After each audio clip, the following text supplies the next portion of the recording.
අයිබන් සුබ දවසක් ඔයාලා හැමෝටම නාලිකාව සබස්ක්‍රයිබ් කරන්න කියලා ආරාධනා කරනවා ඔයාලා හැමෝටම. ඉතින් මෙවර ලංකා ප්‍රීමියර් ලීග් තරඟාවලියේ අවසන් තරඟ කිහිපය තමයි මේ දිනවල කෙමෙන් නිමාවටපත් වෙමින් තිබෙන්නේ. අද දින පැවතෙන තරඟ දෙක හැරුණු කොට අවසන් මහා තරඟයේ සමග හරියටම තවත් තරඟ 7යි ඉතිරි වී තිබෙන්නේ.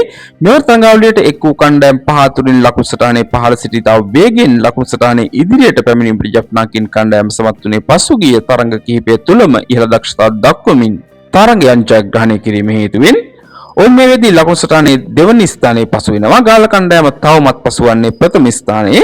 අද පැවතෙන තරඟයන් දෙක ගෝල්ඩ් කැන්ඩි හා කොළඹ දඹුලු අතර පැවැත්වෙනවා.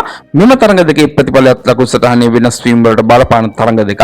ඊයේ දින පැවති තරඟයේ පැවතුනේ කොළඹ හා ජෙෆ්නා යන කණ්ඩායම් දෙක අතර මෙම තරඟයේ ජයත් ජෙෆ්නා කණ්ඩායම ඉතා පහසුවෙන්ම ලබා ගැනීමට සමත් වුණා.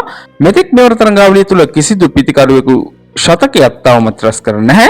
කොහොමවත් ඊයේ දින පැවති තරඟය තුල තරඟාවලියේ පළමු ශතකය රැස් කිරීමට තිබූ පහසුම අවස්ථාවක් ගිලිහී ගියා.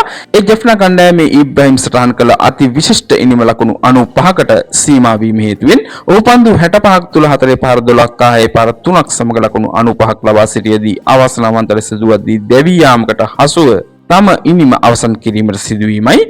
ඉතින් එතරම් උද්වේගකර බවක් මෙවර LPL තුල නොතිබුණත් ඉදිරි තරඟ කිහිපය තුල වඩාත් වැඩි උණුසුම්කාරී බවක් ඇති වෙයි.